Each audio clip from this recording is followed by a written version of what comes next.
Hey guys, tonight we are going on a little trip. A trip back in time to a world that we often romanticize. A world of knights in shining armor, of grand castles, and of fairy tale princesses. We are going to the Middle Ages, but we will not be visiting the royal court. We are going to experience the life of an ordinary person, and we are going to gently discover why you, with all of your modern softness and sensibilities, would find it all just a little bit difficult. Frankly, it's a world where the nights probably smelled terrible, the castles were drafty and cold, and your chances of dying from a simple splinter were uncomfortably high. So, before you get comfortable, take a moment to like the video and subscribe, but only if you genuinely enjoy what I do here. It's always a huge encouragement. For those of you already settled in, I'd love to see where and when you're listening from. Go ahead and drop your city and local time in the comments. I'm recording this in the very early hours of a Wednesday morning, just after 5 a.m., here in the United States. Now dim the lights, maybe turn on a fan for that soft background hum, and let's ease into tonight's journey together. The gentle whir of the fan fades away. It is replaced by a profound and almost absolute quiet. You are floating in a deep, dreamless sleep. And then, a new sensation forces its way into your consciousness. It is an itch. A small, insistent itch on your ankle. Then another on your back. And another in your hair. You open your eyes. You are not in your bed. The world is cold, dark, and smells of damp earth, old smoke, and something faintly unpleasant that might be chickens. You are lying on something lumpy, scratchy, and very, very rustly. You have awoken on a straw pallet, on the hard-packed dirt floor of a medieval peasant's hut. Your first thought is, where am I? Your second thought is, what on earth is biting me? It is a rude and very itchy awakening. Welcome to the Middle Ages. We hope you enjoy your stay. For the vast majority of medieval people, beds as we know them did not exist. You would sleep on a simple bag-like mattress called a palliasse, stuffed with whatever was available, straw, rags, dried leaves, or if you were lucky, wool. And this mattress would be home to a thriving and diverse community of fleas, lice, and other small unwelcome bedfellows. As your eyes slowly adjust to the pre-dawn gloom, you take in your surroundings. You are in a small single-room hut. The walls are made of wattle and daub, a lattice of sticks, covered in a mixture of clay, mud, and straw. The roof is a thick layer of thatch. In the center of the room, you can see the cold, gray ashes of last night's fire. Directly beneath a simple hole in the roof that serves as a chimney, the fire is out because of the curfew. This is a word we still use, but it comes from the old French couvre-feu, which literally means cover the fire. At a certain time each night, a bell would ring in the village, and every family was required to cover the embers of their fire with a special lid, or to extinguish it completely. This was a vital safety measure to prevent a stray spark from setting the highly flammable thatched roof alight and burning down the entire village. It also means that by the early morning, the hut is profoundly cold. Historians and archaeologists debate the true level of comfort and hygiene in these peasant homes. Were they, as is often depicted, universally squalid, dark, and miserable places? Or does the evidence suggest a life that was certainly hard, but also one of pragmatic adaptation, a space that was kept as clean and comfortable as the available materials would allow? You push yourself up from your scratchy pallet, your back stiff and sore. You have survived your first 5 minutes in the Middle Ages. You have not yet contracted the plague, been accused of witchcraft, or been trampled by a runaway horse. By all accounts, it is going remarkably well. Now, about that itch, you become aware of other sounds in the small hut. A soft snoring from another corner. The rustle of someone else turning over in their sleep. You are not alone. And as your eyes adjust further, you realize the true nature of your sleeping arrangements. As your eyes adjust to the deep pre-dawn gloom, the single small room begins to resolve itself into a much more crowded space than you had at first imagined. The quiet snores and the rustling sounds you hear are not coming from a different room, separated by a wall. They are coming from right next to you. You are sharing this small single-roomed hut with the entire family. On another straw pallet just a few feet away is the farmer, the head of the household, and his wife. On a smaller mat in the corner are their 3 children, huddled together for warmth. And by the cold hearth an elderly grandmother is asleep, wrapped in a coarse wool blanket. The modern and very luxurious concept of a private bedroom does not exist here. The entire family living, eating, and sleeping is contained within these 4 walls. And then you notice the other occupants. From a low wooden beam above your head, you hear a soft, contented clucking. You look up and see the silhouettes of 2 or 3 chickens, roosting comfortably. A slight scratching sound from the corner reveals a piglet, which had been brought in for the night. This was a very common practice in the early medieval period. Peasant families would often share their simple one-room dwellings with their most valuable livestock, especially during the cold winter months. This had the dual benefit of protecting the animals from thieves and from the freezing cold, and of using the animals' own body heat to add a small but welcome amount of warmth to the hut. You are not just a guest in this family's home. You are a guest in this family's home, barn, and chicken coop, all of which are conveniently located in the same room. It is a very efficient use of space. It is also very, very smelly, with the first faint gray light of dawn beginning to filter through a small, unglazed window opening. The family begins to stir.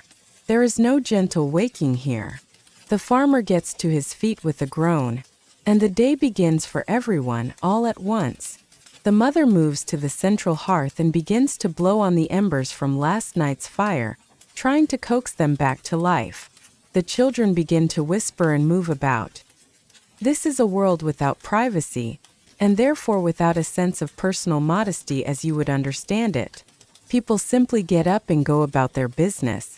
You lie on your pallet, pretending to be asleep, trying to figure out the polite way to exist in a space where you are a complete stranger, yet are privy to the most intimate moments of a family's morning routine. You look around the small hut. It is a world of almost unimaginable simplicity. A peasant family like this would have owned very little. There is a single large iron pot for the fire. There are a few simple carved wooden bowls and spoons. There are the farming tools, a scythe, a hoe leaning in a corner. The family's entire wardrobe consists of the single set of clothes that each of them is currently wearing. Any true valuables, perhaps a small handful of coins or a religious token, would be kept in the one piece of real furniture in the room, a heavy, locked wooden chest. It's a very minimalist lifestyle. On the bright side, you never have to worry about clutter. And you never ever have to ask, has anyone seen my other shoe? Because you only own one pair of shoes.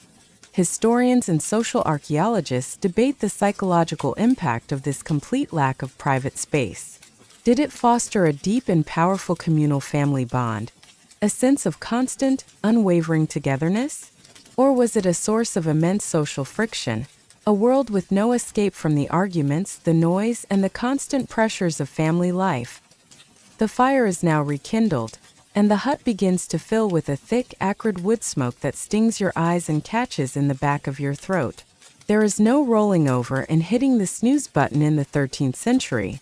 When the head of the household gets up, everyone gets up. The day has begun, and it is not going to wait for you to feel fully awake. The very concept of not being a morning person has not yet been invented. And now you are faced with your first deeply awkward social and logistical challenge of the medieval day. You need to get dressed. The family is awake. The hut is a small, bustling world of quiet pre-dawn activity, and you, a stranger on their floor, are faced with your first deeply awkward social and logistical challenge of the medieval day. You need to get dressed. In a world with no concept of a private bedroom, the act of changing your clothes is a very public performance. You are given your clothes for the day by the farmer's wife. She hands you a small, rough bundle of what you assume is fabric. The garments are simple. First, there is a long undershirt or chemise, made of a coarse, yellowish linen.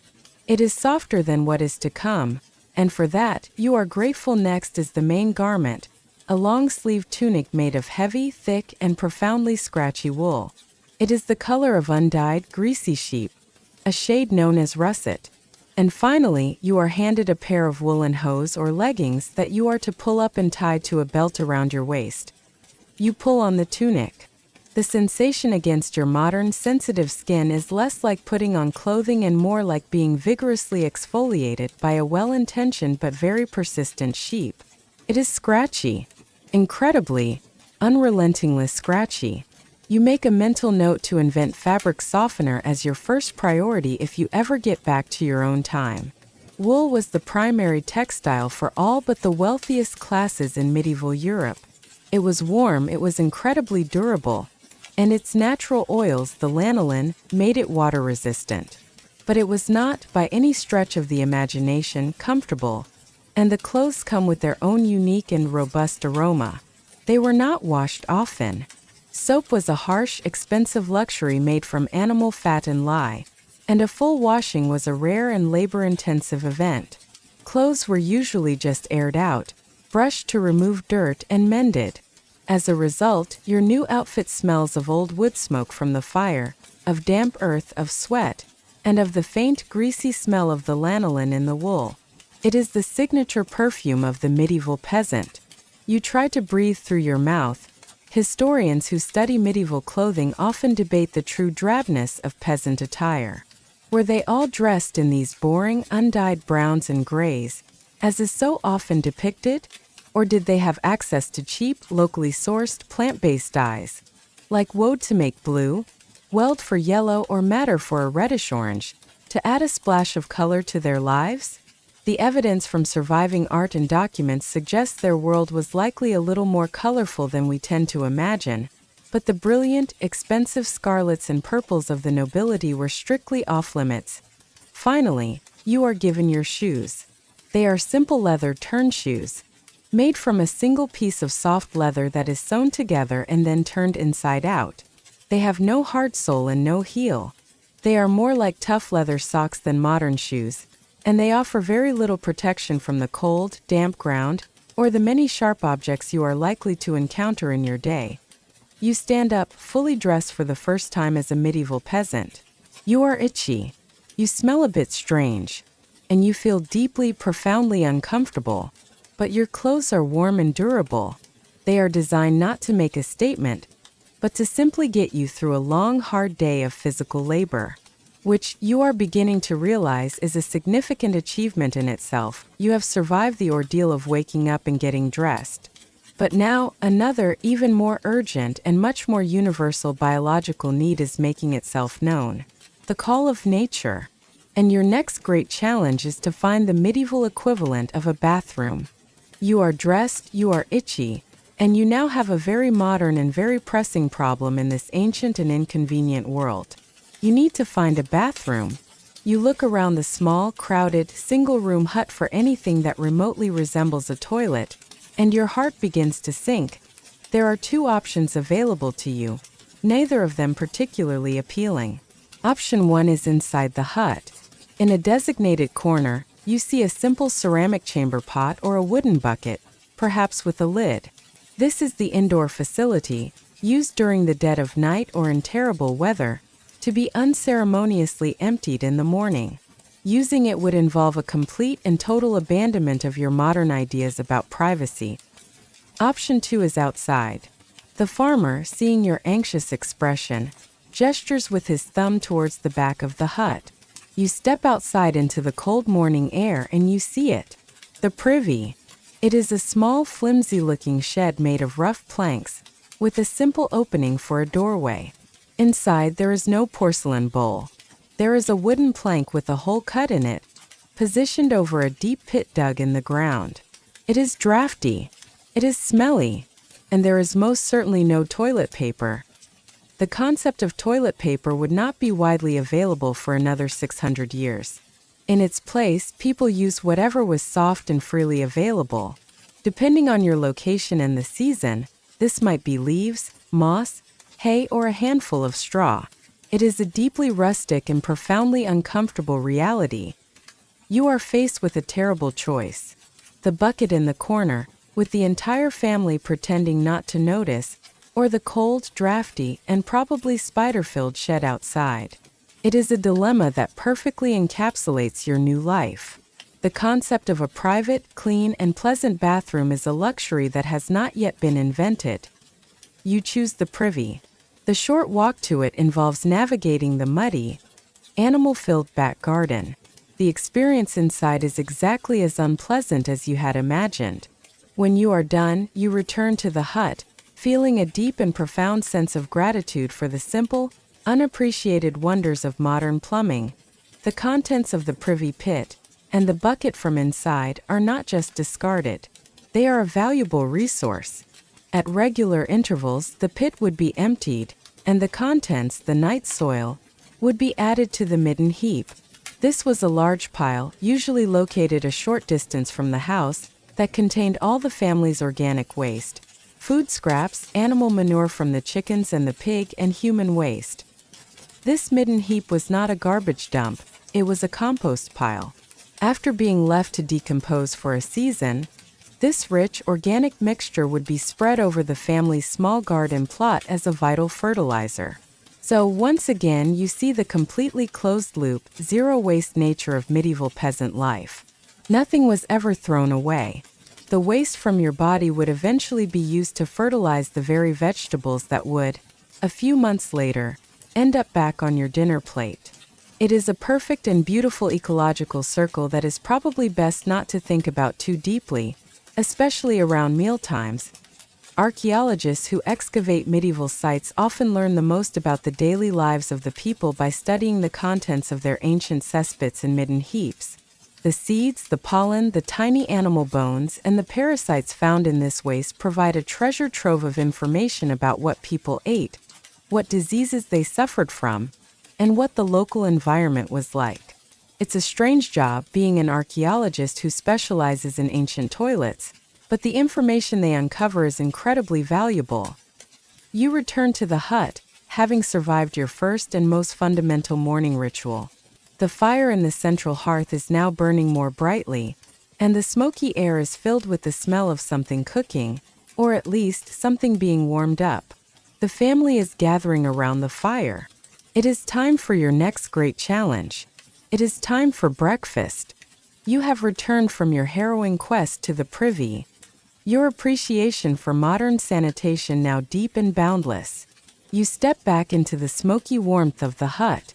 The family is now gathered around the central hearth, where a large black iron cauldron hangs from a hook over the crackling fire. This is the source of the cooking smell you noticed earlier. It is time for breakfast. The farmer's wife, a sturdy woman whose face is already lined with the hardships of her life, ladles a portion of the cauldron's contents into a simple wooden bowl and hands it to you. You look down at your breakfast. It is pottage. Pottage was the staple food for the vast, overwhelming majority of the medieval population. It was the foundation of every single meal. It was, in its essence, a thick, watery stew or porridge, made from whatever was available. The base was usually a hearty grain like oats, barley, or rye, which would be boiled for hours until it was a soft, pulpy mass. Into this would be thrown whatever vegetables were in season from the family's small garden plot. Onions, leeks, cabbage, peas, turnips. It is a simple, humble, and incredibly monotonous diet. And the pottage you are about to eat has a special history. The great cauldron was likely never fully emptied.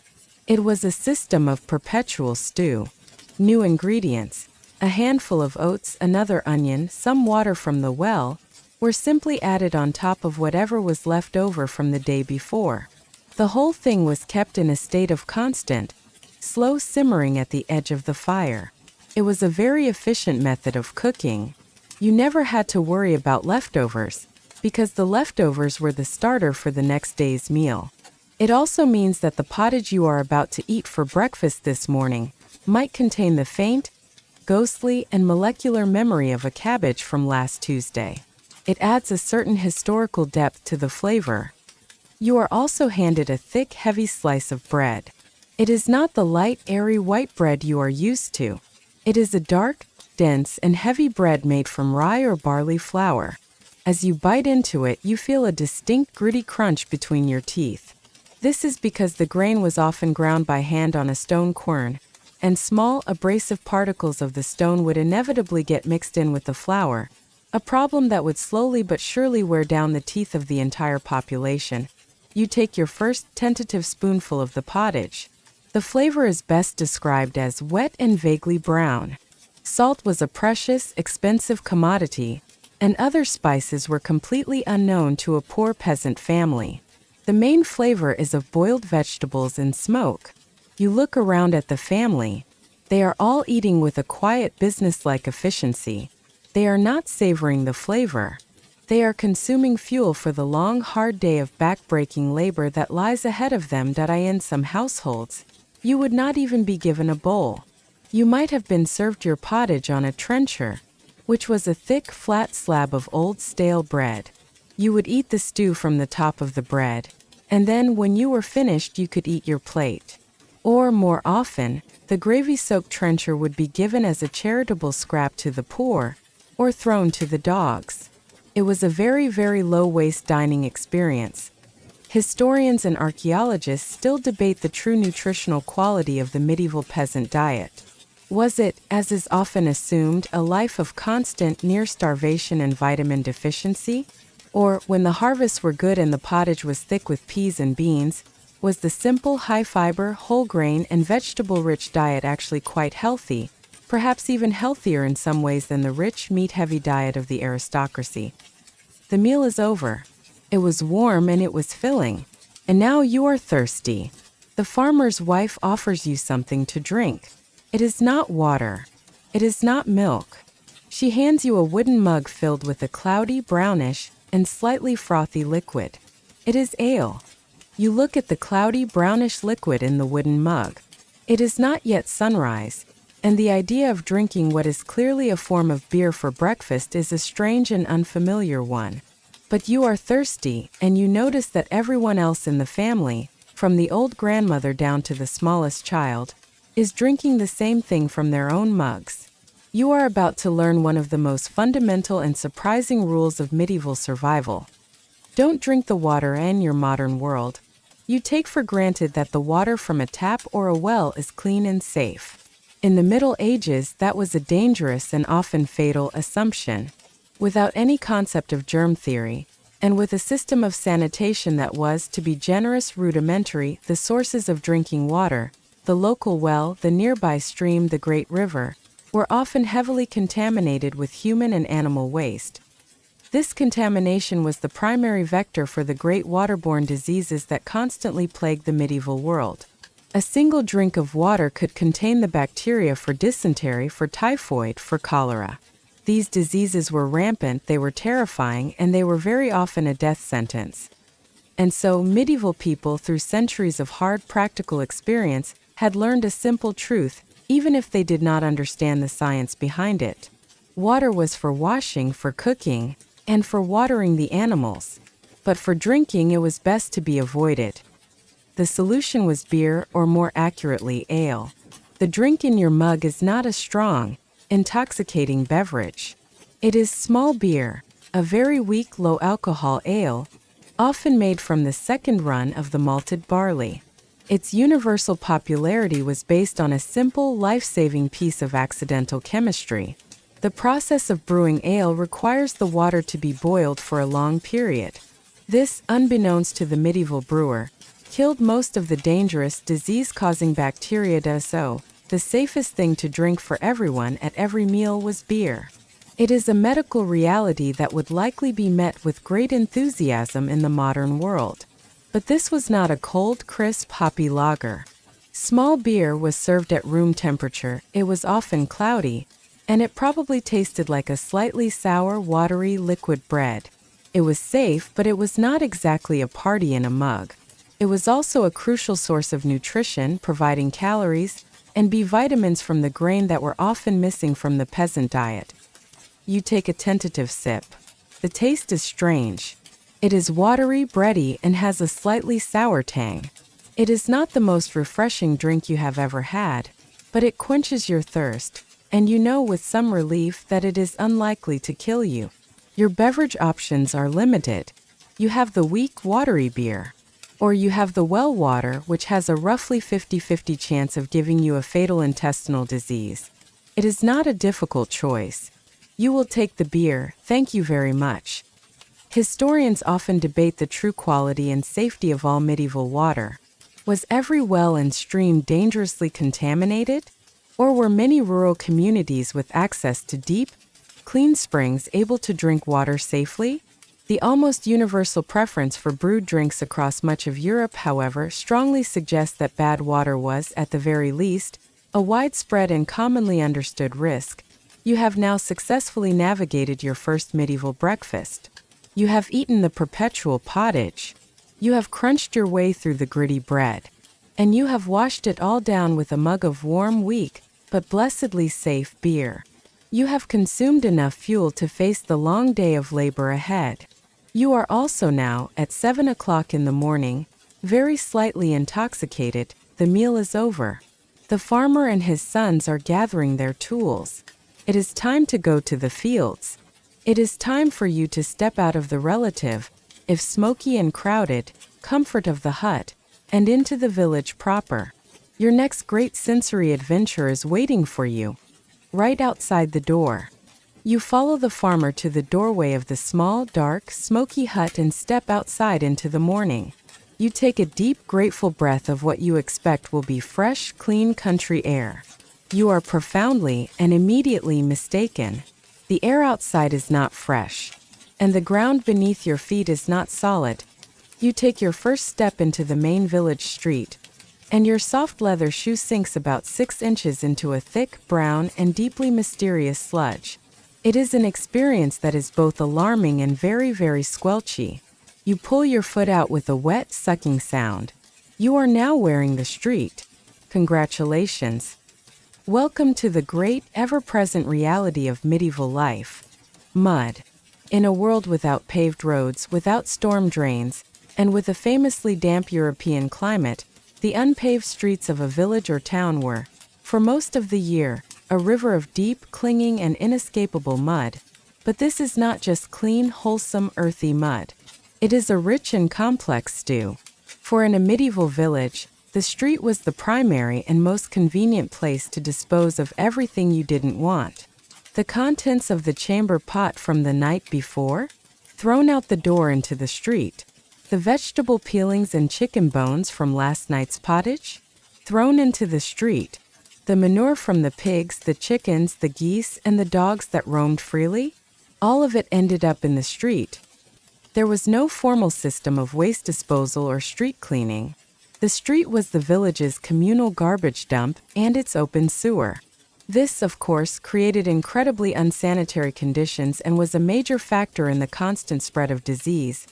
You look around and see the other villagers navigating this terrain with a practiced, almost athletic skill. They wear heavier leather boots or even simple wooden clogs called pattens to raise their feet slightly above the worst of the muck. They know where the ground is firm and where it is soft.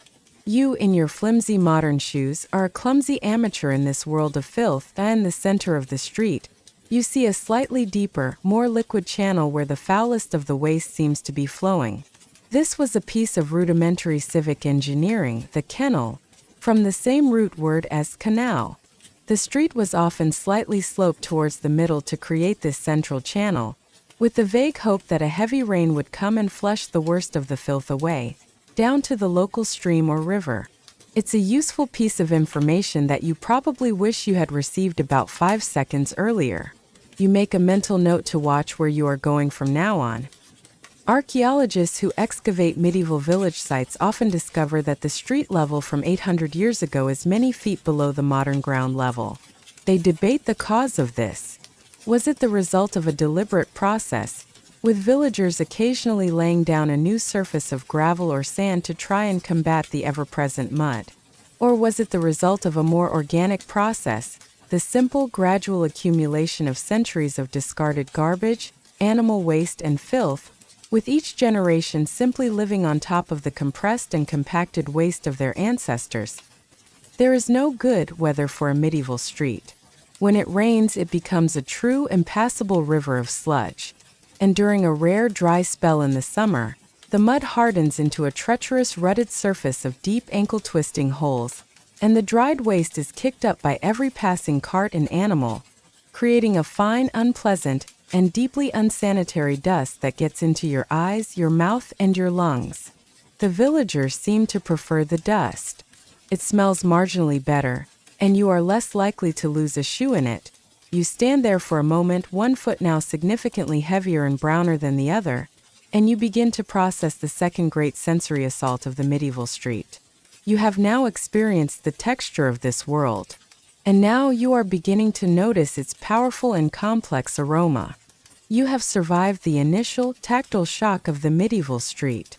Now, as you stand there trying to discreetly scrape the mud from your shoe, you must contend with the street's atmosphere.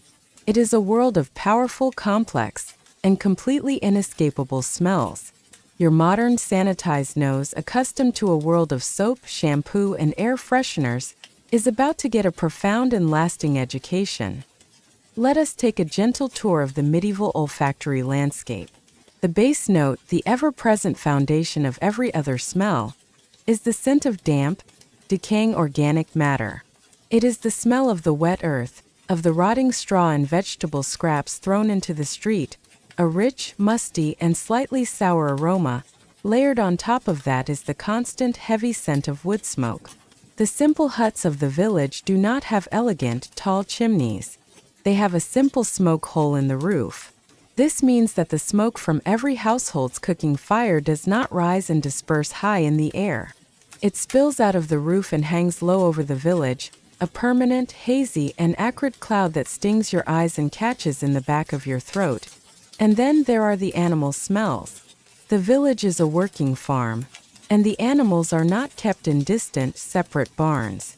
The pigs, the chickens, the geese, they all live in and among the houses, and they contribute their own powerful and pungent aromas to the great symphony of the street. But the most powerful smells often came from the local trades. Imagine you are walking past the village tannery. This was where animal hides were turned into leather, and the process was legendarily foul-smelling. To soften the hides and remove the hair, the tanner would soak them for weeks in great vats of truly unpleasant liquids. These liquids often included stale urine, for its ammonia content, and even animal dung. The resulting stench was so powerful, so eye-wateringly awful, that in most medieval towns, the smelly trades like tanning and butchering were legally required to be located on the downwind side of the town, or outside the main walls altogether. Of course, the people themselves added to the aroma. Soap was a harsh and expensive luxury, and full-body bathing was a rare event. People would smell of sweat from their hard labor, of the wood smoke that clung to their clothes, and of whatever work they did. It was not a world for a sensitive nose. There was no escape. You are not just smelling one bad thing. You are experiencing a rich, complex, and layered tapestry of bad smells, all working together in a kind of foul harmony. But people were not oblivious to the smells. Historians of the senses debate how medieval people truly perceived their world. Were they simply accustomed to odors that we would find unbearable? The evidence suggests that they were just as sensitive as we are, and they had their own methods for coping. Wealthy people would carry pomanders, small perforated balls filled with fragrant spices like clove and nutmeg, which they would hold to their noses when passing through a particularly smelly area. A more common solution was to simply carry a small bunch of fresh, strong-smelling herbs or flowers, a posy, to act as a personal portable air freshener. It was a small, fragrant act of defiance against the overwhelming power of the stink. Probably didn't work very well, but it was a nice thought. There is one notable absence in this world of smells. There is no sharp, chemical scent of gasoline or diesel. There is no smell of hot asphalt, of plastic, of industrial solvents. All the smells, for better or for worse, are organic. It is a world of powerful, natural, and mostly unpleasant odors. On the plus side, you don't have to worry about the smell of car exhaust. On the downside, you have to worry about the smell of almost everything else. It's a trade-off as you stand there, Trying to master the art of breathing shallowly through your mouth, you are suddenly jostled from the side. You look down and see the source of the disturbance. A very large and very muddy pig has just trotted past, brushing its filthy hide against your leg. The pig that has just brushed its muddy, bristly hide against your leg gives you a brief, intelligent, and completely indifferent look, and then continues on its way, its snout twitching as it searches the sludge of the street for a tasty morsel of discarded garbage. You have just met one of the most important and ubiquitous residents of the medieval village. Imagine you are standing in this village street. It is not a neat and orderly human-only space. It is a chaotic, bustling, and shared environment, teeming with semi-wild domestic animals. The chickens from your host's hut are now scratching in the dirt nearby. A gaggle of angry-looking geese hiss at a stray dog. And everywhere, there are pigs that in the medieval period. Pigs were not typically kept in neat pens or sties. They were the village's sanitation department. They were set loose each morning to roam the streets, and their job was to eat the garbage. They would consume any and all organic waste that was thrown from the houses. Apple cores, turnip peelings, old bread, and other, much less pleasant things. They were a walking, snorting, and highly efficient recycling center. It was a very practical system, but it did mean that you had to share your sidewalk with your garbage man, and your garbage man was a large, hairy hog with a bad attitude. It takes some getting used to. While they were a vital source of meat and a free form of waste management, these free-roaming pigs were also a major nuisance. Many medieval towns and villages passed laws attempting, often unsuccessfully, to control them. An owner might be required to put a wooden yoke on their pig to stop it from getting through fences, or to put a metal ring in its snout to prevent it from digging up the public lanes. And as we have learned in a previous story, these animals were so integrated into human society that they were often considered to be legal entities themselves. If a pig were to injure a child, for example, the animal itself could be arrested, held in custody, put on trial in a court of law, and if found guilty, sentenced. So the pig that just bumped into you is not just a piece of livestock. It is a fellow resident of the village, with its own set of rights and legal responsibilities. If it were to knock you over, you could, in theory, sue it, though finding a lawyer willing to take that case might be difficult. Historians who study the long and complex relationship between humans and animals debate the true nature of the bond in the Middle Ages. Was it a purely utilitarian and unsentimental relationship, with animals seen only as walking sources of food, labor, and manure? Or was there also a degree of genuine affection and companionship, similar to what we feel for our pets today, as is sometimes suggested by depictions in art, or by archaeological evidence of animals being buried with apparent care? The farmer you are with is, of course, completely unfazed by this chaotic, animal-filled world. He shoos a goose out of his path with a casual nudge of his boot, without even breaking his stride. You, on the other hand, are trying to navigate a complex and unpredictable obstacle course of deep mud puddles, piles of refuse, and irritable livestock. Your definitions of a normal morning commute are very, very different. Finally, you reach the edge of the small cluster of huts that makes up the village. Before you, stretching out to the horizon, are the great open fields of the manor. The sun is now fully risen above the trees. The time for the morning's domestic chores is over. The real, back-breaking, and all-consuming work of the day is about to begin. You stand at the edge of the great, open fields that surround the village. The sun is now fully clear of the horizon, a pale, watery disk in the morning sky.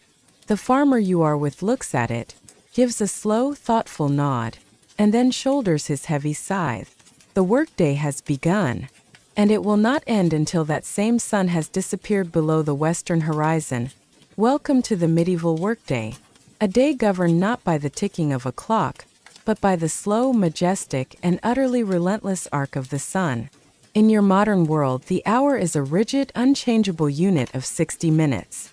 Here, in the 13th century, for the vast majority of the population, the hour is a fluid concept. The day is simply divided into two parts: the time when there is light to work, and the time when it is too dark to see. This means that the length of your workday is dictated entirely by the season. In the short, cold, and gloomy days of winter, the workday might only be 8 hours long.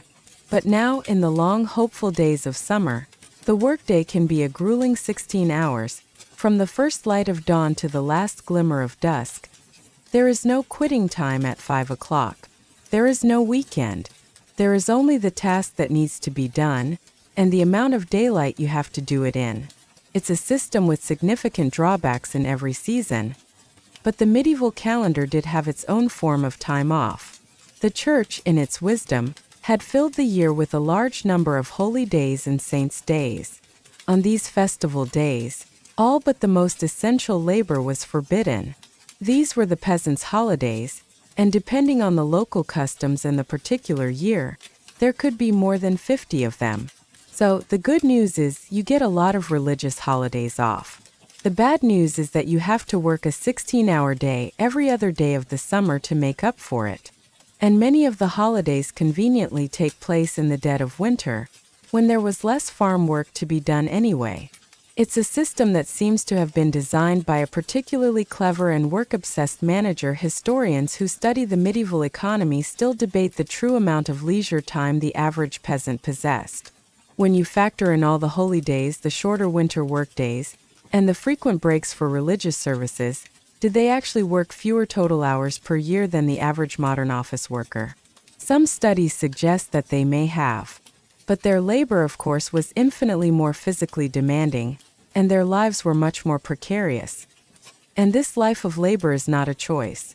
As a peasant or a serf, you are bound to this land by the complex web of the feudal system. You do not own the fields you are about to work in. They belong to the lord of the manor. You are permitted to live here, and to farm a small strip of land for your own family, and in return, you owe the lord a certain number of days of your labor each week, especially during the crucial times of planting and harvesting. There is no quiet quitting in the 13th century. There is no taking a mental health day. You work, because if you do not work, you and your family will not eat. And if you try to run away from your obligations, the lord of the manor will send his reeve to hunt you down and bring you back. The motivation to get out of bed in the morning, even if that bed is a scratchy pile of flea-ridden straw, is very, very strong. The farmer, seeing you standing there idle and useless, decides to give you a job. He points to a large sack of harvested grain, perhaps barley or rye, that is sitting by the side of a hut. It needs to be ground into flour for the day's bread. He leads you to a heavy, circular, and very solid-looking stone device. This is a hand quern. Your first real medieval job is about to begin, and it is going to be much, much harder than you think. The farmer points to the hand quern. It is a simple, ancient, and brutally effective machine, a technology that has been in use for thousands of years. It consists of two thick, heavy circular stones, one stacked on top of the other. The bottom stone is fixed in place. The top stone has a hole in the center, and a sturdy wooden handle sticking out of its side. Your job, the farmer indicates with a simple gesture, is to make the top stone turn. It look simple enough. He shows you how to pour a scoop of hard, dry barley grains into the central hole. You grip the rough, wooden handle. You lean into it, and you push. Nothing happens. The top stone, which must weigh 50 or 60 pounds, does not budge. The farmer lets out a short, not entirely unkind chuckle. He mimes that you must use your whole body, your back and your legs, not just your arms. You try again, putting all of your modern, untoned, and completely unprepared muscles into the effort. The great stone groans, scrapes, and begins to slowly, reluctantly turn. A fine, gritty, grayish flour begins to trickle out from the space between the two stones. You have done it. You have successfully produced about half a teaspoon of flour. At this rate, you'll have enough for a single loaf of bread sometime next week. The hand quern was one of the most essential pieces of household technology in the ancient and medieval worlds. While larger, more efficient watermills and windmills did exist, they were usually owned by the lord of the manor. and the lord would require all of his peasants to bring their grain to his mill to be ground, for which he would charge them a hefty fee, usually a significant portion of their own flour.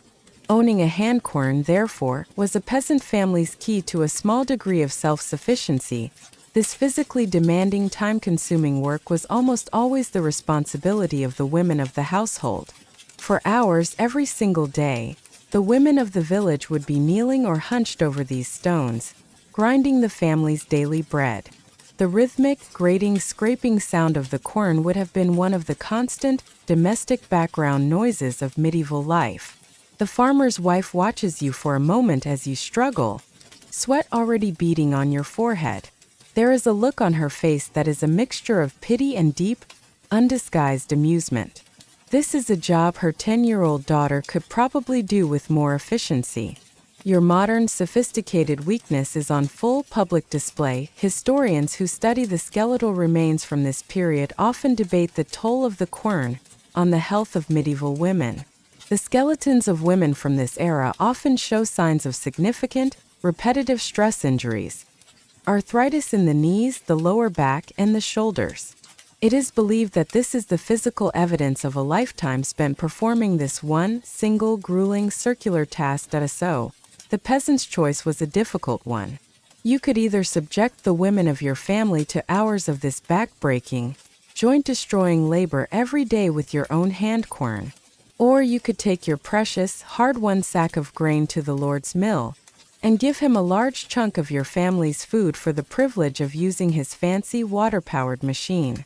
It was a classic dilemma between time and money, or in this case, between exhaustion and taxation. After about 15 minutes of this work, your arms are shaking, your back is screaming in protest, and you have produced a small, sad pile of gritty flour. The farmer, clearly taking pity on you, claps you on the shoulder and makes a gesture that you should stop. He has decided, it seems, that you are not cut out for the indoor life of a miller. He will give you a different, perhaps easier, task. He leads you out of the hut, back into the muddy street, and towards the great open fields. He hands you a scythe. You have been relieved of your flour-making duties. The farmer, with a look that is a quiet, compassionate mixture of pity and let's try something else, leads you out of the hut and towards the great, open hay meadow that borders the village. He hands you a scythe. It is a simple, beautiful, and terrifyingly sharp-looking tool. It consists of a long, curved wooden handle called a snath and a single long, gently curved steel blade. Your new job, he indicates with a gesture towards the tall, waving grass, is to help with the mowing. The farmer demonstrates the technique first, and you see instantly that it is an art form. It is not an act of brute hacking force. It is a graceful, rhythmic, and almost dance-like motion.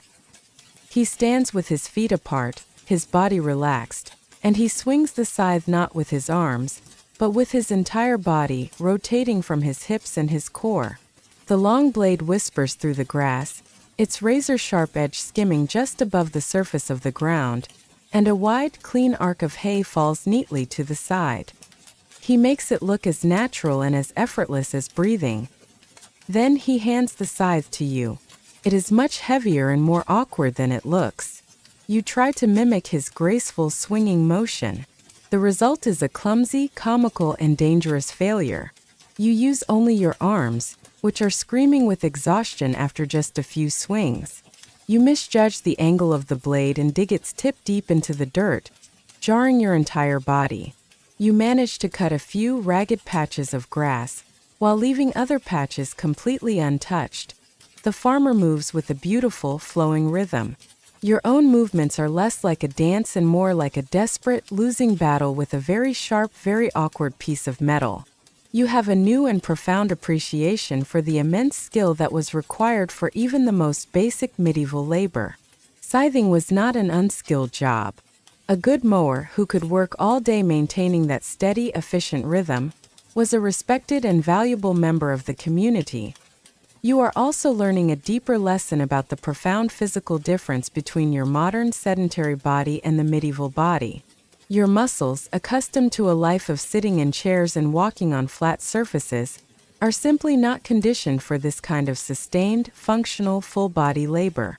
Your back, your core, your hands, none of them are prepared for this world. The farmer has to stop frequently to sharpen his blade.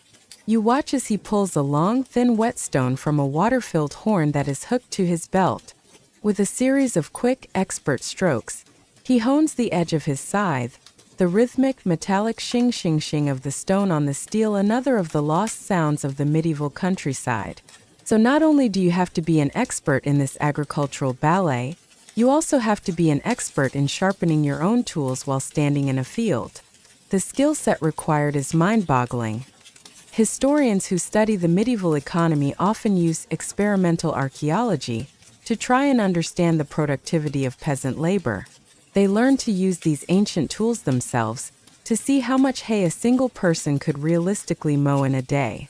Their research confirms that while the work was slow and incredibly demanding by modern standards, a skilled and experienced medieval farmer was a master of their craft, capable of a surprising level of efficiency. After watching you nearly cut off your own foot for the third time, the farmer wisely and gently takes the scythe from you. Your career as a mower is over.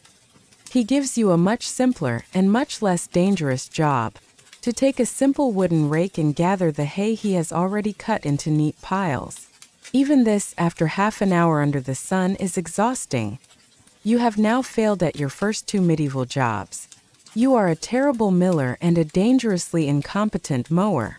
You are, at this moment, a subpar hayraker. Your medieval resume is not looking very impressive.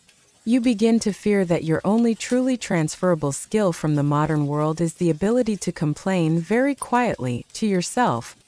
You pause your raking for a moment to wipe the sweat from your brow, and as you do, you feel a faint but familiar dull throb in one of your back teeth. A toothache. In your own time, this is a simple annoyance, a sign that you need to make a dental appointment. But here, in the 13th century, you are about to discover that a simple toothache is not an annoyance. It is a terrifying and potentially life-threatening problem. The ache in your back from the unaccustomed labor is one thing. It is a simple, honest pain. But the new, dull, and insistent throbbing in your jaw is a different and much more intimate kind of misery. You have a toothache, and in the medieval world, this is not a minor problem. It is a serious and terrifying one. In your own time, a toothache is an inconvenience. It means a trip to a clean, well-lit dental office, a gentle anesthetic, and a swift scientific solution. Here there are no dentists, there is no anesthetic, there are no antibiotics, and a simple common cavity can, and very often does, become a gateway to a life-threatening abscess, a blood infection, and a slow, agonizing death. You mention the pain to the farmer's wife. She nods sympathetically and offers you the traditional cures. First, you are told to pray to Saint Apollonia, a holy martyr from the 3rd century who is the patron saint of all those who suffer from toothache. Then she might offer you a folk remedy, perhaps a poultice of crushed cloves to hold against your cheek. The clove oil, as we now know, has a natural, mild numbing agent. Or perhaps she will offer you a more magical-seeming cure, one based on the prevailing scientific theory of the day. For most of history, it was universally believed that a toothache was caused by a tiny toothworm that had burrowed into your tooth and was gnawing on the nerve. The cure, therefore, was to get the worm out. A common treatment was to have you inhale the smoke from burning henbane seeds. The small black seeds, when they fell from the plant, looked like tiny worms, and the narcotic effect of the smoke was believed to make the real worms fall out of your tooth and into a bowl of water. So, your treatment options are: pray to a saint, put some nice-smelling leaves on your face, or try to smoke out the invisible, non-existent worms that are supposedly living in your molar. Modern dentistry, with its comfortable reclining chairs and its gentle, reassuring music, is starting to seem like a miraculous, futuristic fantasy. If the pain becomes truly unbearable, however, there is only one final, terrible solution. The tooth must be pulled. And who performs this delicate surgical procedure? Not a physician. The job of pulling teeth almost always fell to the local barber surgeon. This was a craftsman who, in addition to his main job of cutting hair and shaving beards, was also the village's go-to expert for a variety of minor medical procedures. He was the man you went to for bloodletting, for lancing a boil, and of course for yanking out a bad tooth. Your dentist is also your hairdresser. It's a very efficient, one-stop shop model of personal care. You can get a shave, a haircut, and a painful, unanesthetized tooth extraction, all in the same terrifying visit. Historians debate the true level of skill possessed by these barber surgeons. Were they all, as is often depicted in popular culture, brutish, ham-fisted tooth drawers, who often caused more harm than good, breaking jaws and causing terrible infections with their unclean tools? Or were many of them, in fact, skilled and experienced practitioners who, within the severe limits of their pre-scientific knowledge, were able to perform extractions with a surprising degree of competence? Imagine the scene. There is no anesthetic. You are given a large swig of strong ale to numb the senses. You are held down in a chair by two strong assistants. The barber surgeon approaches with his tools. Not the precise, sterile stainless steel instruments of a modern dentist, but a fearsome-looking pair of heavy black iron pliers, or a terrifying claw-like device called a dental pelican. The procedure is not one of delicate skill. It is one of leverage and brute force. The good news is, if all goes well, the agonizing toothache is gone. The bad news is, the tooth is also gone. You may have lost a small piece of your jawbone in the process, and you now have a very high chance of developing a brand new, and much more exciting infection from the procedure. But for a person who has been driven half-mad by the relentless throbbing pain of an abscessed tooth, it was a risk worth taking. You decide, for now, to simply endure your own mild toothache. The cure seems significantly worse than the disease. The gentle pulsing throb in your jaw is a constant, low-level reminder of the profound fragility of your own body in this world. And as you are raking the hay, your mind on your tooth, your hand brushes against a splintered piece of wood. You feel a sudden sharp prick in your palm. A new and even more common danger has just announced itself. The throb of your toothache is a quiet, internal misery. But as you are raking the cut hay in the field, your mind wandering, your hand brushes against a splintered piece of the wooden rake handle. You feel a sudden sharp prick in your palm. You look down. A small, wicked-looking splinter of wood is embedded in your skin. You pull it out with your teeth, as you have done 100 times in your own life, and a single bright red drop of blood wells up from the tiny wound in your world. This is nothing. It is a minor momentary annoyance, a thing to be forgotten in seconds.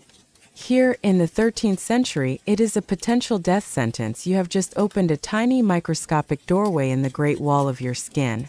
And the world outside that doorway, the world of the medieval farm, is teeming with an army of invisible enemies you cannot see and do not understand. The rich, fertilized soil is full of tetanus bacteria. The water in the nearby stream is full of countless other dangers. In a world without germ theory, without antiseptics, without antibiotics, this tiny, insignificant-looking wound is an open invitation to a fatal infection. This was the ever-present, low-level terror of medieval life. Sepsis or blood poisoning from a minor wound was an incredibly common cause of death. A simple cut from a farming tool, a scratch from a thorn on a rose bush, a blister on your foot that breaks and gets dirt in it, any of these could, and often did, lead to a raging infection, a fever, and a slow, painful, and unstoppable death.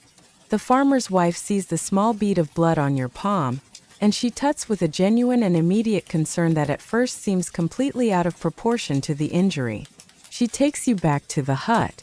There, she washes the tiny wound, not with water, but with a splash of ale, which, with its alcohol content, was actually a surprisingly effective, if accidental, antiseptic.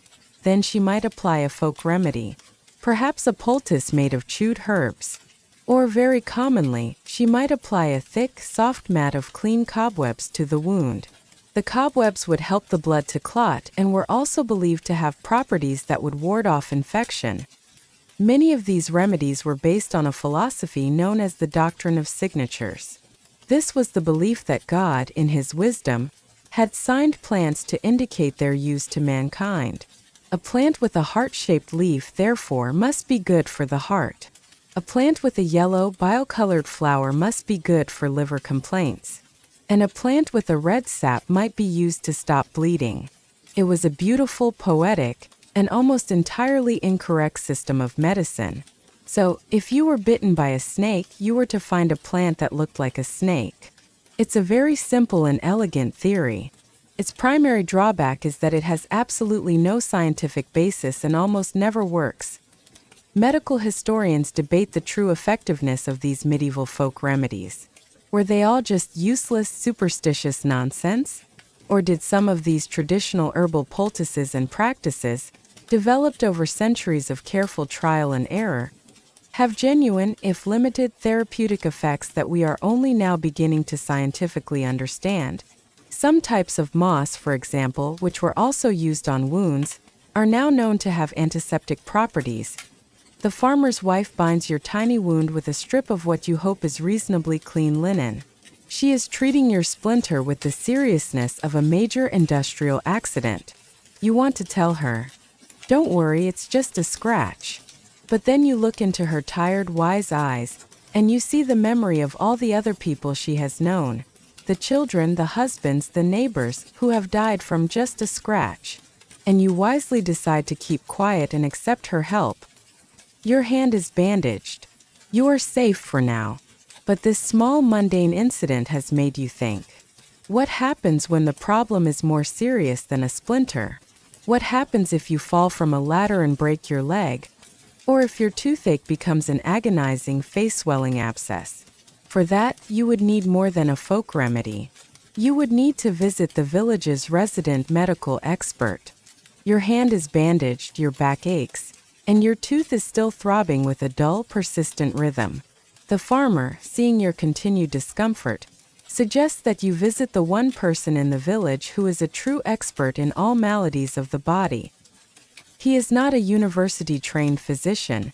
Such a man is a rare and expensive luxury, reserved for great lords and wealthy merchants. The man you are going to see, the village's primary healthcare provider, is the barber surgeon. You find his shop in the center of the village. Outside, you see the famous and iconic symbol of his trade, a red and white striped pole.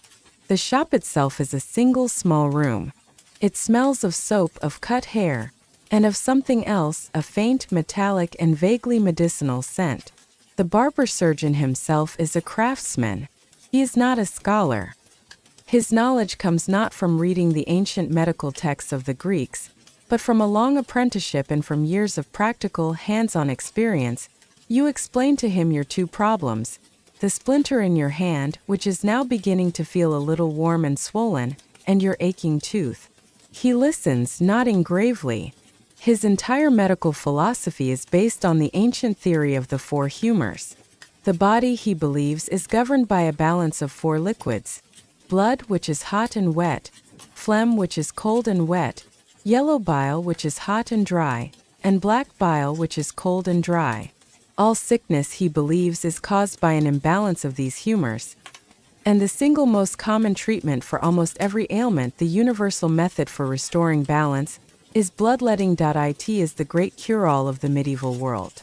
If you have a fever, it is because you have an excess of hot, sanguine blood, and some of it must be let out.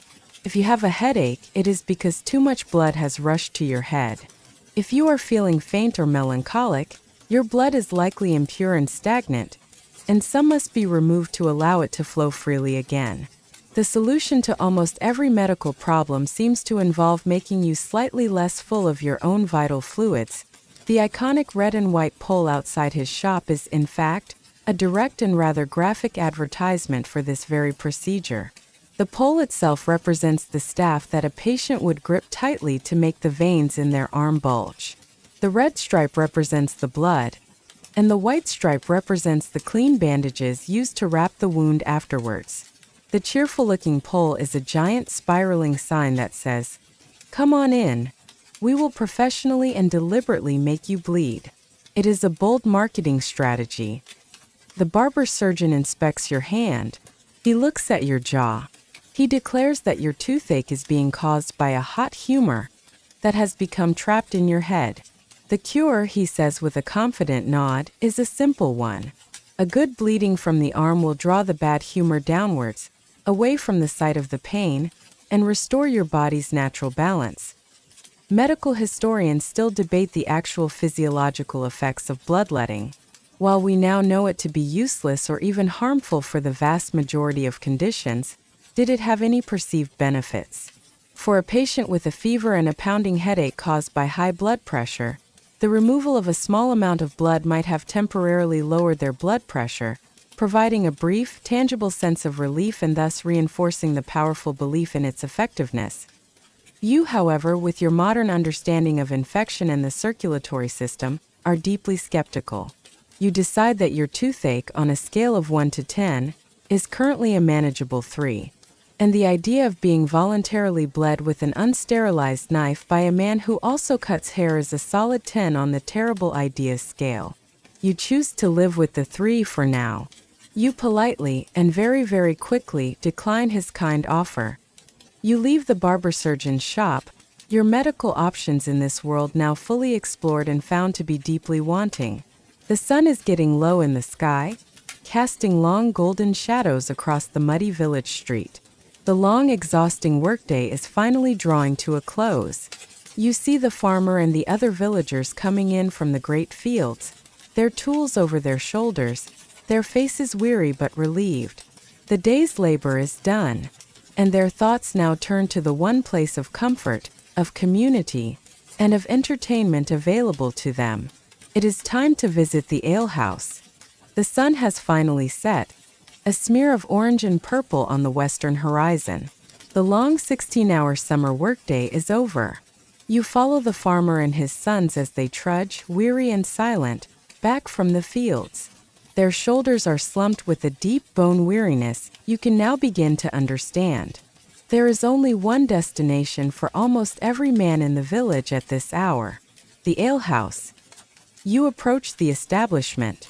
It is not a charming, half-timbered inn with a cheerful swinging sign. It is just another peasant hut, perhaps slightly larger and longer than the others, with a simple bush or a branch hanging over the doorway to signify that ale is sold within. You stoop to enter. The world inside is a wall of sound, smoke, and smell. It is a single long, low-ceilinged room. The floor is packed earth, covered with a thick, fragrant, and slightly sticky layer of old rushes and straw. In the center of the room, a large, open fire pit crackles and roars, its smoke rising lazily towards the smoke hole in the thatched roof, filling the entire room with a thick, gray, eye-watering haze. The room is crowded with the men of the village, their faces ruddy in the firelight, their voices a loud, booming chorus of laughter, shouts, and arguments. This is the medieval public house, the social and emotional heart of the entire village. It is not just a place to drink. It is the village's living room, its community center, its news station, and on occasion, its unofficial courthouse where minor disputes are settled. It is a place of community, of entertainment, and of escape from the hardships of daily life. The establishment is run by a woman, the alewife. You see her now, a strong, no-nonsense woman with powerful arms, moving through the crowd, carrying a heavy jug of ale. She is the proprietor, the brewer, and the peacekeeper of this noisy, chaotic world. For a medieval woman, running an alehouse was one of the few respectable and potentially profitable business ventures she could undertake. The ale, of course, is the main event. You watch as she pours it. It is not the clear, golden, fizzy beverage you might be used to. It is a thick, cloudy, and almost opaque brownish liquid, served at room temperature. The quality of ale could vary wildly from one village to another, and from one batch to the next. The quality of this staple food was so important that many villages and towns had their own official ale conner, or ale taster.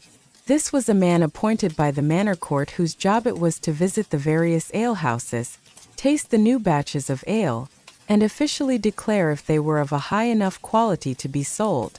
It was a position of immense public responsibility and one can only assume of immense popularity. It is a lost and much lamented profession. Historians debate the role of the alewife in the village economy. Was she a powerful and relatively independent businesswoman, a respected figure in the community? Or was she still operating under the strict economic and social control of her husband and the lord of the manor? The farmer finds an empty space on a long, rough, wooden bench, and you squeeze in beside him. The smoke from the fire is so thick it makes you cough. The noise is a dull, constant roar. It is a world away from the enforced, sacred silence of the monastery scriptorium you have visited in other stories. After a day of hard, often solitary labor in the fields, the villagers want to unwind with a nice, refreshing bellow. You are a stranger here. You sit quietly, trying to be as inconspicuous as possible.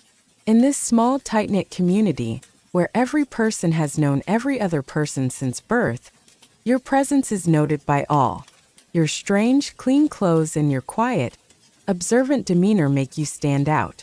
You try to adopt a friendly, non-threatening expression that says, "Hello. I am a harmless and slightly confused time traveler. Please do not mistake me for a tax collector or a spy from a rival lord." The farmer, seeing you are empty-handed, calls out to the alewife. She comes over and a moment later, she places a drink before you. But she does not bring you your own personal mug. She brings the single large wooden mug that is being passed among the men at your table. Your next great social and hygienic challenge has just arrived. The man sitting next to you on the rough-hewn bench, a large bearded farmer whose name you do not know, takes a long, noisy, and deeply satisfying drink from the large wooden mug. He lets out a contented sigh, wipes his mouth with the back of his hand, and then with a friendly and expectant gesture, he passes the mug to you. It is your turn. You look down at the mug. It is a single large communal drinking vessel that is being shared by the 5 or 6 men at your end of the table.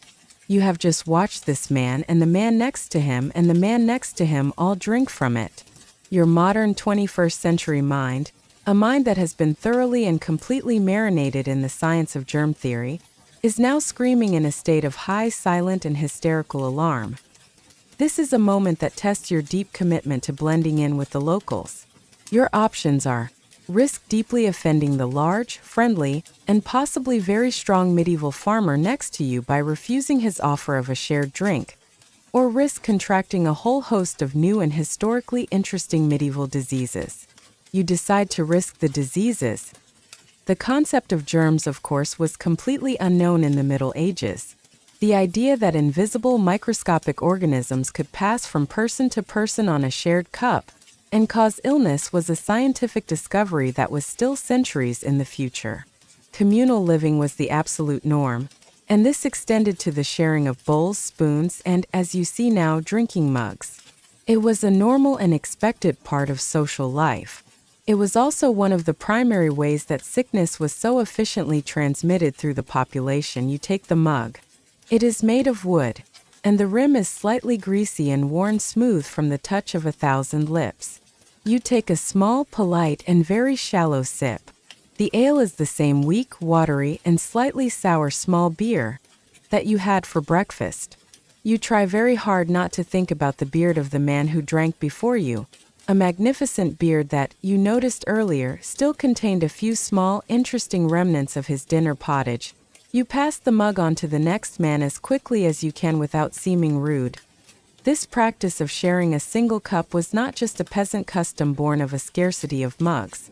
It existed at all levels of society.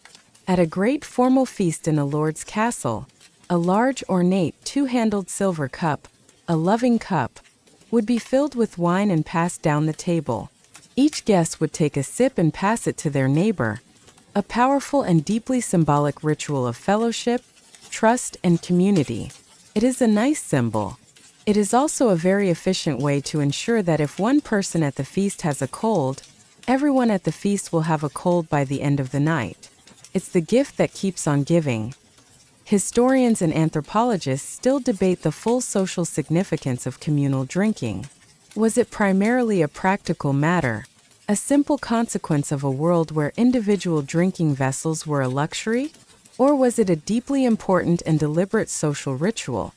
A way of reinforcing the bonds of community and trust by having everyone share from a single common vessel?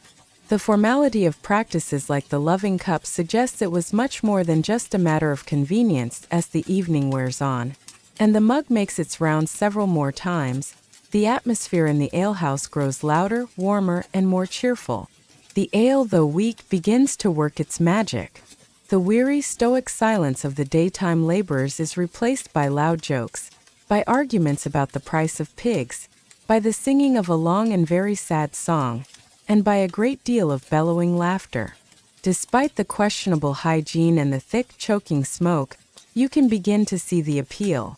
This is the one place where these men, whose lives are a constant round of back-breaking and relentless labor, can forget their troubles. For a few hours in the warm, noisy, firelit darkness of the alehouse, they can just be a community. It is a loud, smelly, and strangely beautiful thing. You are beginning to feel almost comfortable in this strange new world, but you are still an outsider. And as the men get louder and more confident, a man from across the table, his senses loosened by the ale, turns his attention to you. He points a thick finger in your direction. "You," he says, his voice a loud and challenging boom. "You're new. Who are you, stranger? And what is your business in our village?" The music and the laughter suddenly die down. Every eye in the room is now on you. Your final social test of the day has just arrived. The alehouse, which had been a warm and noisy haven, suddenly feels cold and very, very quiet. The boisterous laughter dies down. Every eye in the room is now on you. The man's question, "Who are you, stranger?"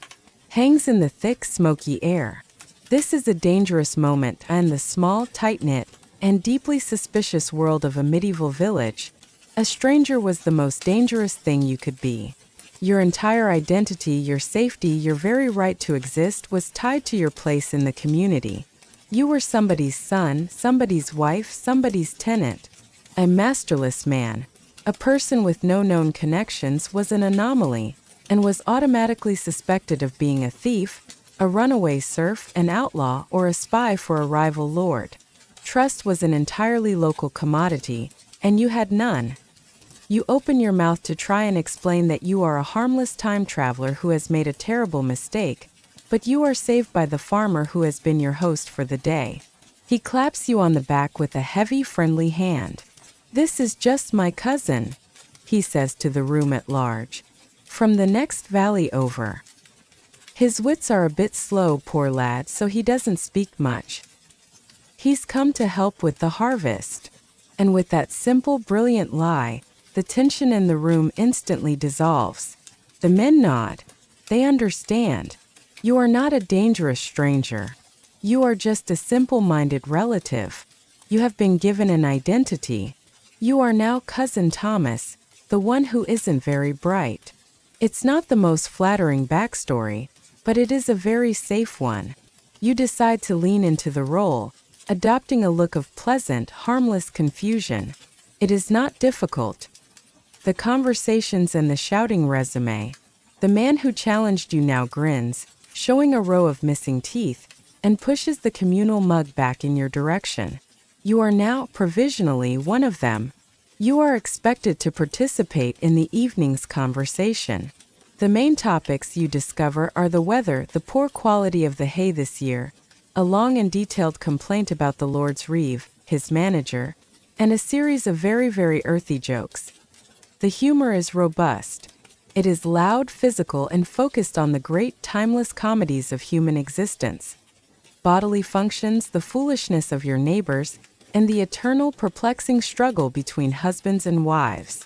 There are a lot of jokes that would not be told in polite company in your own time, or in any company at all for that matter.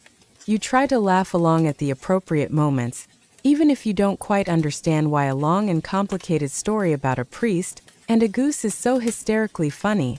Historians who study medieval popular culture often debate the social function of this carnivalesque humor. Was it just a simple form of entertainment for an uneducated and often illiterate populace? Or did it serve a more complex social purpose?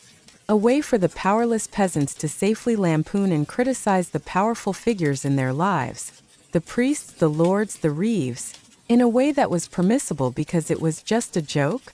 It was a temporary world turned upside down that may have acted as a vital social safety valve. The art of conversation here is a minefield. You must not appear too clever, as that would contradict your new identity and arouse suspicion. You must not speak ill of the Lord, but you must agree with your neighbor that the latest tax is a terrible burden. It is a very delicate balance. You mostly just smile, nod, and continue to look harmlessly dim-witted. The evening wears on. More ale is drunk. The songs get louder. A man in the corner is trying to teach a dog to sing along. He is unsuccessful. Finally, the alewife, the mistress of this small, chaotic kingdom, calls out that it is time to close. The men groan down the last of their ale and begin to stumble out of the smoky hut and into the dark night. You have survived your final social test of the day. You followed your host family back through the now quiet, muddy street. The day, with all its strange, uncomfortable, and dangerous challenges, is finally over. All that is left is to face the final, and perhaps the strangest challenge of all, the medieval night itself. You stumble out of the smoky, noisy warmth of the alehouse and back into the village street. The change is immediate and profound. The world has been completely and totally extinguished. It is a darkness unlike any you have ever known in your modern world. There is always light. There is the glow of streetlights, the light from house windows, the distant, hazy aura of the city that is always present on the horizon. But here, in a 13th century village on a moonless, overcast night, the darkness is absolute. It is a deep, thick, and almost tangible blackness that presses in on your eyes. You hold your hand up in front of your face and you cannot see it. This was the reality of the night for almost all of human history. The darkness was not just an absence of light. It was a physical presence, a fundamental and powerful part of the daily experience. It was a world that truly shut down when the sun went down. Your sense of sight, the sense you rely on for almost everything, is now completely and utterly useless. You are reduced to a fumbling, clumsy creature of touch and sound. You try to follow the dark shapes of the farmer and his family, your feet slipping and stumbling in the invisible, muddy ruts of the street. They, of course, can navigate this world with an easy, practiced familiarity, their feet knowing the path by memory. The silence is just as profound as the darkness. The human sounds of the day, the shouting, the hammering, the grinding of the quern, are all gone. The only sounds are the sounds of the night itself, sounds that are now much sharper and more immediate in the absence of human noise. You can hear the lonely, haunting hoot of an owl from the nearby woods. You can hear the distant bark of a fox. You can hear the soft, dry rustle of a small animal moving in the thatch of a roof above your head. And you can hear the whisper of the wind, a sound that now seems full of secrets. The darkness was not just an inconvenience. It was a place of deep and primal fear. This was the time when supernatural beings, ghosts, demons, evil spirits, and mischievous fairies, were believed to roam the earth. And it was also the time when real human dangers like thieves and outlaws could move about, cloaked in a perfect, impenetrable invisibility. Interestingly, many historians now believe that the very pattern of sleep was different in this pre-industrial world. Historical documents, from diaries to medical texts, suggest that many people practiced a segmented sleep. They would go to bed shortly after dusk and sleep for a few hours. They would then wake up for a period of an hour or two in the middle of the night, a quiet, peaceful time known as the watch. This was a time for prayer, for quiet chores by the fireside, for intimacy, or just for quiet, uninterrupted thought. And then they would go back to sleep for their second sleep, which would last until dawn. So the idea of sleeping through the night for 8 solid hours is actually a fairly modern invention. In the medieval world, waking up at 1 in the morning wasn't a sign of insomnia. It was just your scheduled intermission. You finally arrive back at the hut. It is just as dark inside as it is outside. You feel your way across the dirt floor, trying not to step on a sleeping child or a chicken, until you find your own familiar, itchy straw pallet. You lie down. The world is completely black. You can hear the soft, rhythmic breathing of the family around you. You can hear the gentle clucking of a sleeping chicken. You can hear the wind outside. It is a strange and, in its own way, a deeply peaceful end to a very long and very difficult day. You have survived the morning, the work, the strange food, the social trials. Now all that is left is to get through the night. This is the final challenge. And as you lie there in the deep, dark, and scratchy silence of the medieval world, you wait for a sleep that you now, after the day you have had, feel you have truly and deeply earned. You lie on your straw pallet in the absolute, silent darkness of the medieval night. Every muscle in your body aches from a kind of physical labor it has never known. Your skin, irritated by the coarse wool tunic, still itches. Your tooth throbs with a dull, low rhythm, and you have never ever been more ready for sleep in your entire life. You reflect on the long and almost unbelievably strange day you have just survived. It was a journey of constant, low-level misery, punctuated by moments of genuine discomfort and quiet terror. You have navigated a world without privacy, without comfort, without sanitation, without any of the simple, invisible luxuries that you have always taken for granted.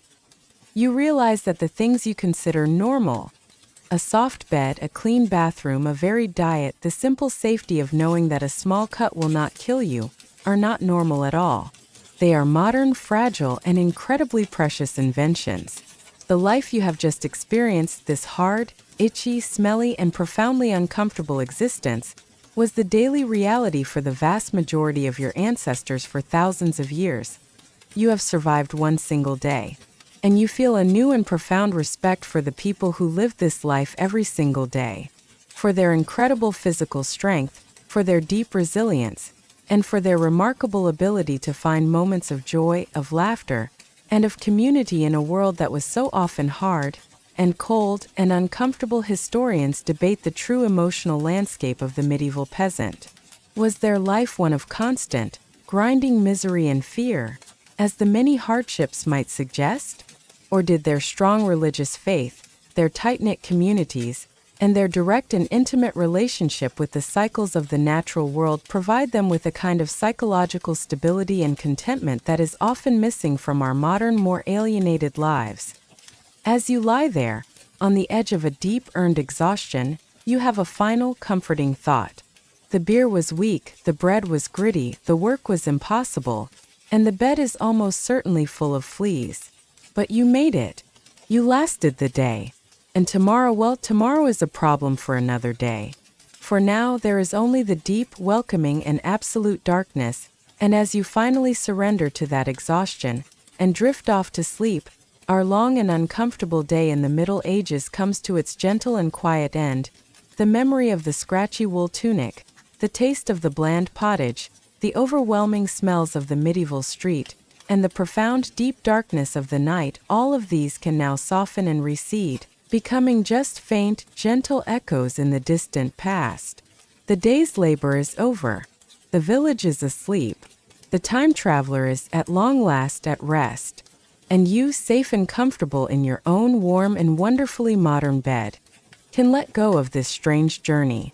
There is nothing left to do now, but to appreciate the quiet, clean, and incredible comfort of your own world, and to drift into a deep and peaceful sleep.